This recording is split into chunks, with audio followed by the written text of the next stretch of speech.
નર્મદાથી સમાચાર આવી રહ્યા છે। આમ આદમી પાર્ટી અને કોંગ્રેસ ઉપર મનસુખ વસાવા વરસ્યા છે। જે રીતના સમાચાર સામે આવી રહ્યા છે, આમ આદમી પાર્ટી અને કોંગ્રેસ ખત્મ થઈ ગઈ હોવાની વાત વસાવાએ કરી છે। ચેતર વસાવાએ કરેલી અલગ ભીલ પ્રદેશની માંગ મુદ્દે તેઓએ પ્રહાર કર્યા છે। ચેતર વસાવા એન્ડ પાર્ટી થોડા દિવસથી તારા દેખાડે છે। ચેતર વસાવા અલગ ભીલ પ્રદેશની માંગ કેવી રીતે કરી શકે?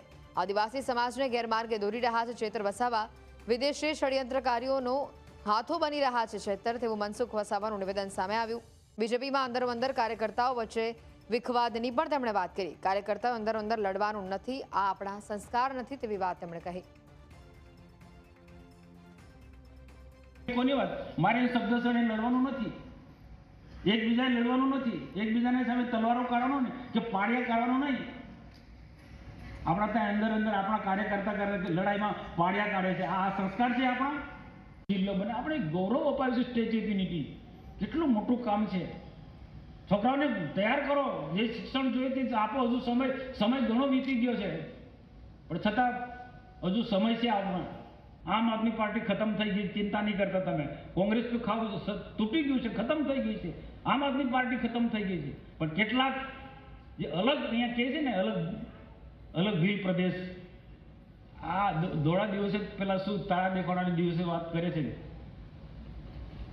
આમ આદમી પાર્ટી ચૈતર વસાવા, અને ભીલ પ્રદેશને આ રાજધાની આપવાની વાત કરી, તો કયા મોડે તમે વાત કરો છો? ઘડીકમાં ભીલ પ્રદેશ રાજસ્થાનમાં હેડક્વાર્ટર ત્યાં હશે, ત્યાંના લોકો રાજસ્થાનના લોકો કે પેલું કયા ડુંગર,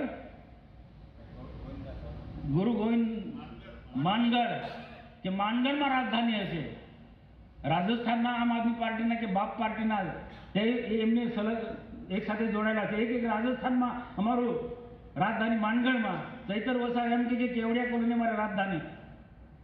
અરે તો એક પહેલી વખત એક જ ધારાસભ્ય છે, તો અને એક સંસદ સભ્ય પણ તમારી પાસે નથી, તો તમે કઈ રીતના 4, 5, 6 રાજ્યથી પણ આપણે લોકોને કેવું જોઈએ?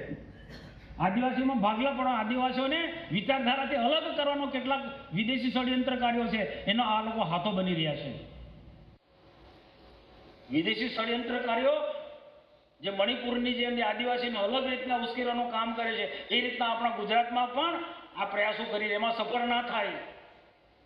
આપણે દેશના પ્રધાનમંત્રી નરેન્દ્રભાઈ મોદીને આપણે સમર્થન આપવાનું છે।